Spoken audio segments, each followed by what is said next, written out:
flop, LeBron James. LeBron James nag-iiyak mga pre. Paano? Hindi tinatawagan ng foul.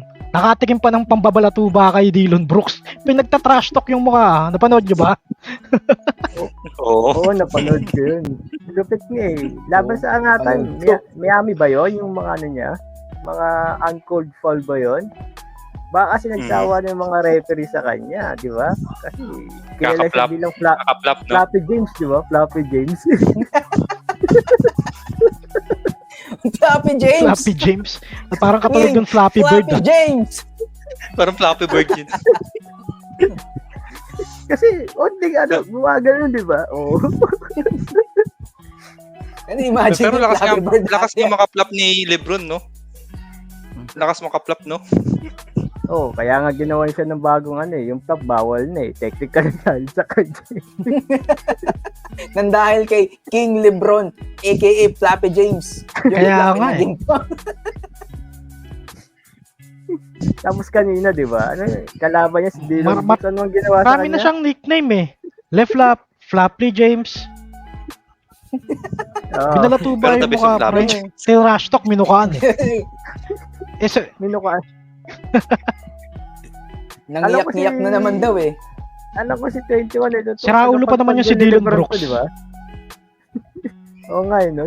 Panako ni Lebron. Ako nga Malakas pala si yan. Lebron.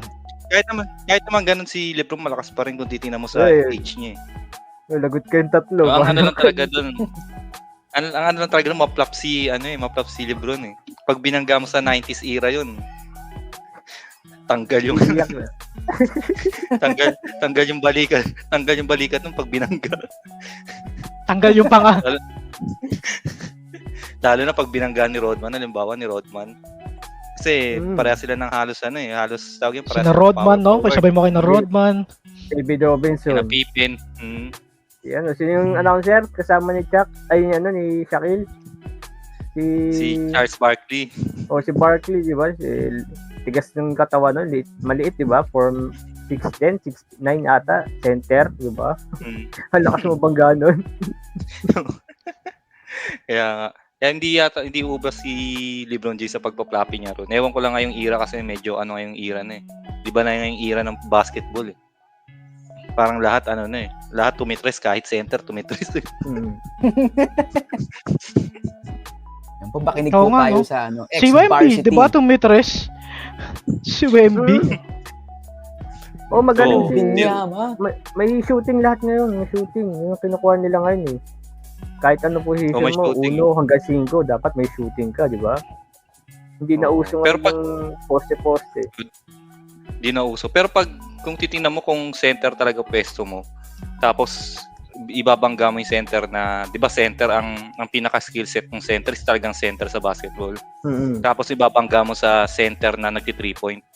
Pag naglaban sa ilalim yun, kakaldagin lang yung nagtitres na yun.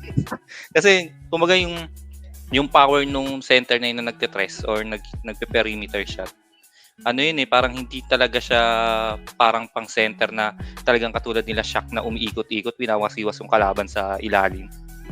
Mm-hmm. Wala na ako nakikitang ganun na center sa basketball ngayon eh. Tama. Yung talagang wawasiwasin. Kahit yung isa yung magaling na center pero nag-point guard eh. Nakalimutan ko lang yung pangalan. Meron din nun eh. Pero pag binangga mo kay Shaq yun. Wawasiwasin. I-brief natin, no? Di ba, ulitin balikat. natin. Si 21, dating yan eh. Dating, tawag dito, naglalaro to dati. Yung palarong pambansa. Di ba? Representative yan ng basketball. Palarong pambansa. Kaya alam niya talaga yung Palarong pambansa. Pre. Hindi naman wala. Varsity ng yan, pre. Arellano. Champion yan 3 times. 3 times MVP of the year. Hindi, may sense yung sinasabi ni 21, mga pre. Oo. Hindi, may sense yung sinasabi ni 21, ha. Kasi imaginein mo, di ba? Galing na sa kanya yan, champ. Ano yan eh. At saka hindi, may sense talaga, common sense na lang eh. Kumbaga parang naging all around, jack of all trades kasi yung mga center ngayon, tumitres. Di ba? Hindi ka na nakapag-focus sa mga katawanan. Kasi kapag center ka, dapat talagang yung practice mo, pang katawanan din eh. Kung hindi ka naka-sole focus dun sa pagsa-center mo, Wala, parang mababawasan magiging kunyari center, parang shooter, parang mag-iiba-iba yung mga Oo. stats 'di ba? Kumbaga parang ayun, hihina ka kaysa parang lang yan ang tag dito. Parang pag tinapat ka kay center warship sa Dota, wala kang magagawa kasi nga all around kang player. Oo. Ang ganda ng sinabi ni ni 21. Diba? Siyempre, 21 yan ex-varsity. 3 times MVP of the year. Ano award mo? 21? Palarong pambansa, no? Palarong pambansa. May award Oo. may award ka Anong award mo? Sepak. Rookie of the year. Wala akong award doon. Mythical creature. Hindi, pre, Hindi, sana nga usual ipakita barangay lang yun. sana ipakita ni 21, pre, no? Mm. Pre, i-tour mo naman yung mga porncasters. Saan? I-tour mo naman kami sa mga trophy mo dyan. I-tour mo yung mga Oo, viewers trophy. natin. Wala Ay, nasa parang Sa nakalap mga sa kwarto trophies mo, tsaka sa mga medal. Nakalap Ay, sa para kwarto. maniwala yung mga viewers natin na Magdala ka lang, pre. legit. Magdala ka lang, pre. Sige, sa susunod para may abangan tayo sa susunod. Yon. Abangan nyo Kasi mga viewers Yan. natin. Yan. Abangan namin yan. Excited kami dyan. Tsaka ipapakita namin yung mga clips ni 21 yung Naglalaro Hindi, yun, naka-wait. kidding aside. No? Naka-wait, diba? Punta finals, nag-wait. partida. O balik Pero yun nga, ano na bang sa 21 Oo, nakalaro tingin mo, namin ano to na bang si- future ni LeBron, the Flappy James. Wemby. Ni Lebron. Oo. Malakas pa naman si LeBron sa edad niya ngayon. Yun nga lang. Parang kasi siya, ma-floppy. Pero kung kita mo yung skill set niya, shooting, perimeter range, lalo na yung driving skill niya. Talagang malakas si LeBron. Hindi naman siya tatawaging king ng kung parang baliwala lang siya, di ba? Kaya siya Tsaka tinawag na king. Dagdag ko lang diba? Tsaka ngayon, napabalita kasi 30 minutes lang yung ipi-play niya. Pero ngayon nag-exceed siya 36 minutes Tsaka yung stats niya, parang hindi stats ng 39 years old, di ba? Saka alam mo, nasa peak pa Oo. Malakas pa siya ngayon. Pa rin, halimaw pa rin talaga si LeBron. Halimaw pa rin yan for today, Nakita naman pagkakahalimaw niya, di ba? Kaya nga siya kinukumpara kay di ba? Kay Jordan. Kasi ibig sabihin yung caliber ni LeBron pang Jordan din, nung era ni Jordan. Yun nga lang, kanina, di ba, na siya na lockdown siya ni Dillon Brooks. Yun nga, na-lockdown na siya Nasa talo na naman. Galing din dumipensa nun Kita niyo ba yung face-to-face ng dalawa, pre? Mga pre. Parang nagduduraan nga. parang duduraan na sa mukha si Kaya nga, LeBron James may kilala akong ganung may kilala akong ganung magbantay nung nag-basketball tayo nung yung era natin. Si Istolong ganun magbantay. Ay, hindi. Talagang literal ang dudura yun. Dinudura yung kalaban Grabe yun, no? Ewan ko maagaw mo yung bola sa kanya. Shoutout sa'yo, Istolong. Punasan ka. Nagisa namin yung mo. Wala, Yung pasimple mong dura. walang yaka ni 21 dito. No? Istolong das Peter, no? Just wait. May mga pre, mahaba Pero pa yung nga, oras natin. Siguro mga pre, sino yung rookie of the year nyo? Rookie of the year. Sa akin ako muna. Ben Simmons ako. Okay ka muna. Ben Simmons kasi ganda pinapakita yung laro.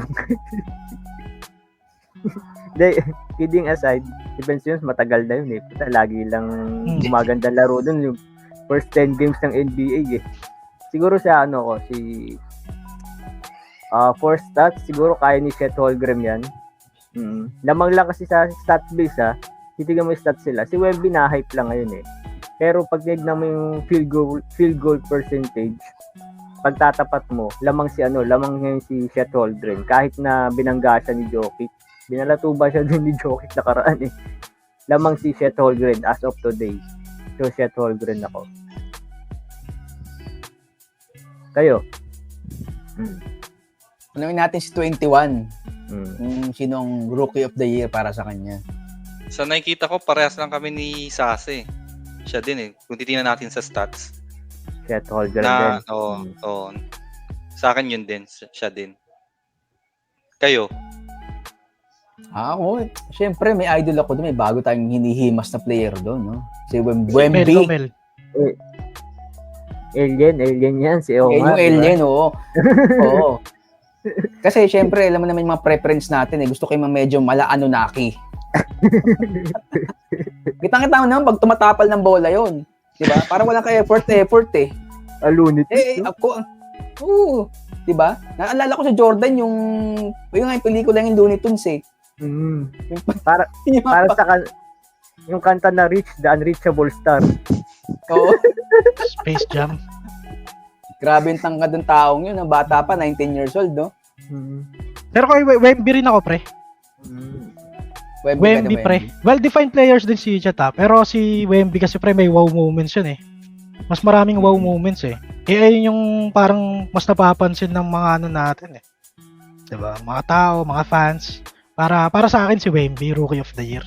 Talagang talagang bumubuluso. No? Bagay ni Imagine Chet mo, Holmgren, tumitres. nagbe-baby bra eh. Oh. Nakita ni Chet Holmgren, nagbe-baby bra. Nagbe-baby ba? Nakakahiya eh. Oo, gago, nakakahiya. Bakit? Maalog ba? Maalog ka ba? Tumatakbo. Yung pababae ba yun? Gano'n, puta, nakakahiya eh. Ano ba yun? Baka Alag eh. bakong. Sports Kung di siya bra. nagganon. Oo, Sports bra. Bakat utong, no? Pero ano ba yung si Wembanyama? Di ba Baktong. parang... Pero hindi naman siya center caliber eh, di ba? Matangkad lang talaga. Oo, Ewan ko. na-hype Tangkad lang, na-hype. Pero maganda pinapakita Oo. niya eh. Maganda eh. Under pa. Kasi napanood ko yung mga laban niya, parang yung anong kilos hindi pang center eh. Talaga Power matangkad lang forward, talaga. gano'n, no? Talaga malakas tumapal. Oo. Kababa naman ng gala mo eh. Malaki KD, no? Oo. Parang parang balakang ka lang ng 21 Malaki eh. ding. Balang. Parang balakang ka lang. 7 Balakang ka lang yun eh. Ikaw ano ka lang ng tuhod. Para ka lang dong no? Para ka lang dinaanan doon. O, sino to? Inurong ka lang eh. Tabi. Kasi ang pangit ng harap ni 21, no? Edits agad, no?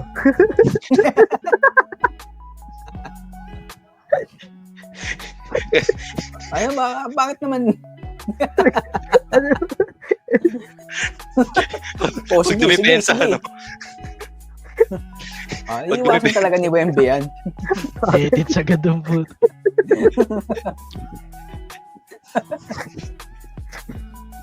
Yon. Bago pa humaba itong usapan natin eh. Sabihin mo na ang magic word ka-podcast na Rib. At meron tayong susunod na at abangan mo susunod naming video talagang Manggigigil na naman kayo kay Omar at saka kay Sase. Baka pati kay 21 na tahimik manggigil na naman kayo.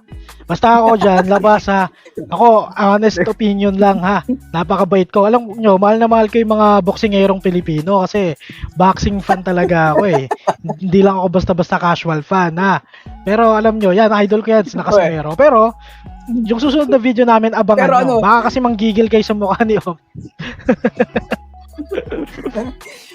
Pero yun nga, kidding aside, marami pong salamat sa lahat ng sumusuporta ha. Oo. Tandaan niyo yung dating nakakap kung sino yon. Pero anyway, maraming salamat sa mga mahal ako ng mga no? Oo. No. Mahal ka ng mga mahal na mahal tayo ng mga commentator, no. Marami pong salamat sa lahat. Subscribers, I should say, kasi nakita nyo talagang nag-skyrocket yung views ng YouTube namin, skyrocket yung subscriber, ganun ho kami kamahal ng mga tao. Mahal na mahal din ho namin kayo, tuloy-tuloy lang ho yung pagsuporta.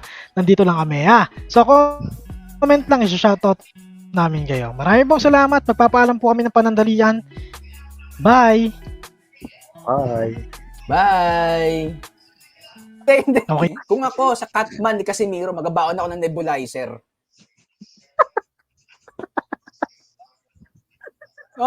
Coach! Neb muna tayo. Medyo kinakabos ng hiningat. Bawal yun. Hindi pwede yun. Puta pre, magugulat ka, may nakatabing oxygen tank doon sa gilid, no? Oo. Ngayon kasi pangalan ni Casimero nga, wala na, kumbaga nasa ilalim na eh, 'di ba? Kung lalaban man siya, kailangan niya ng isang pampahype uli sa kanya para yung value niya as a fighter hindi tamarin yung iba. Tumaas. Ayun nga, kasi kung kay Inoue lalabanan niya si Casimero, baka mabash lang siya eh. Kasi baka sabihin nag-cherry pick siya eh. Wala na ngayon si Casimero sa ano eh, sa listahan ng mga great contender eh. May dumagdag na naman sa listahan ng mga nangangayaw lumaban kay Quadro. Ano nga yun? Ungas, Ay, alas. alas, Oo nga, alas, gago. Alas. A-L-A-S. Alas.